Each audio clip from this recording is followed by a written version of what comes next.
Here we are at chapter 8.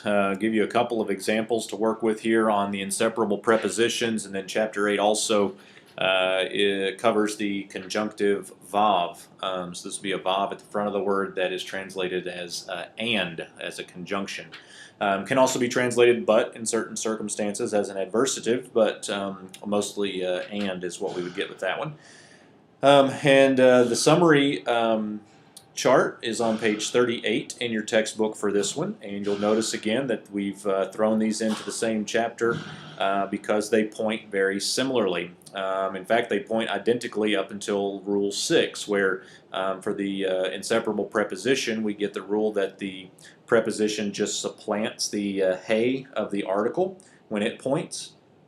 And then with Rule 6 on the vav, you get this oddball shurik at the beginning of a syllable, which is very different, not what we would typically expect. But you do get that that shurik in front of a simple vocal schwa, not a composite. That's covered in rule number 3. But we get the shurik in front of a simple schwa, and then we also get the shurik in front of a boom-off letter. So one of the most common boom-off letters you'll see is a mem on Moshe. In the Pentateuch, you'll hear U Moshe a lot, and that is just and Moses is how it would be translated, but you'll hear that a lot, U Moshe. So that's the chapter here. A couple of examples for you. Let me roll to these. Very good. Let me change colors so we can keep track. And what I want to do here is just the bait preposition. And here we're going to put the bait on the front. Now, our normal would be here, okay, with the dagesh lene and a begad kifat letter preceded by the absence of sound. I do want to see that that dagesh right there for the dagesh lene for the bait and the kaf in inseparable prepositions. So this would be our normal. However, because of the two vocal schwas right here, we actually get a schwa-fight. And if you remember, when we have a schwa-fight with a composite, the first schwa becomes the short vowel corresponding to the composite. So we just go here. All right. I was having to fiddle around with my palette a little bit there, and it made it a little more complicated. But basically, we get the schwa-fight. The first vocal schwa does, in fact, become a short vowel, but this time not a hirik. This time it's going to become the corresponding short vowel of the composite. So there's that one. The vav would do the same thing, okay? So we'll just leave that one. The next one here, if you, this is where you're going to have to pay a little bit of attention and recognize that this is indeed the article.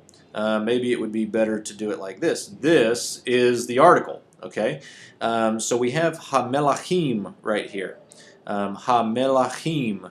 And this would be the kings is what we would have here. But that definite article is going to tell us that our bait preposition is simply going to supplant the pointing of the definite article. So we're going to end up literally with this. And we'll leave everything else the same. Again, dagesh lene here. Dagesh forte here, that's part of the article pointing, but the bait just simply supplants the hey of the article, and this would now be translated with the kings or in the kings. So you don't lose the definite article just by supplanting the inseparable preposition when translating. You're going to have to see that those are all there. So probably a better way to say this would be with the kings.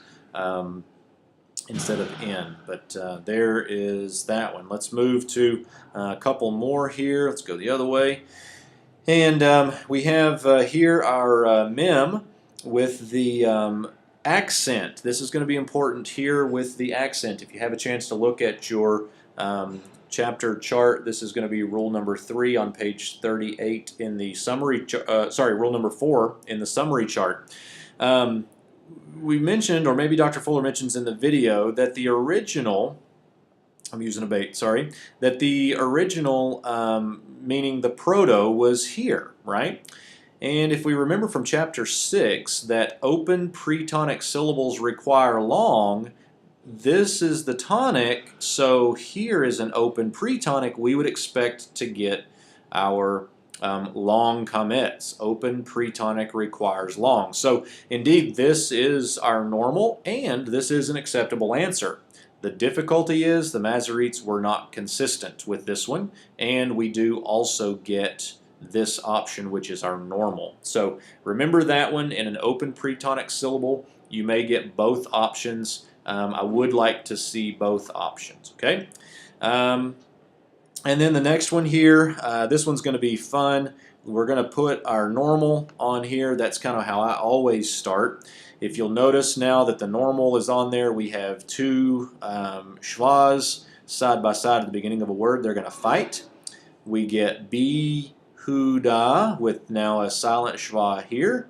I'm erasing, not writing. There we go. With a silent schwa here. This is our classic Hebrew love story right there. So in fact, what we do is we lose the schwa altogether, and we get this, Behuda. So this would be in Judah.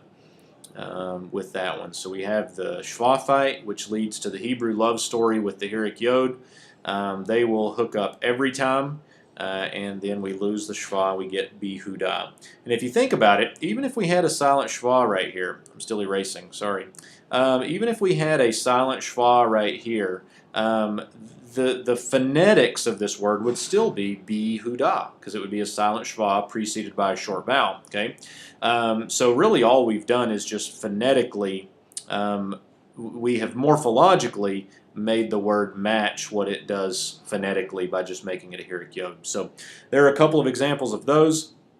The last one that I want to show you is up here. This is the place where the conjunctive vav will be a little different than the bait. And in fact, here is our labial letter, the bumoth, right? So here is our labial letter, and so our conjunctive vav will get the shurik there. Okay, so I hope that helps a little bit with those. We'll keep working through these. Let me know what questions you have.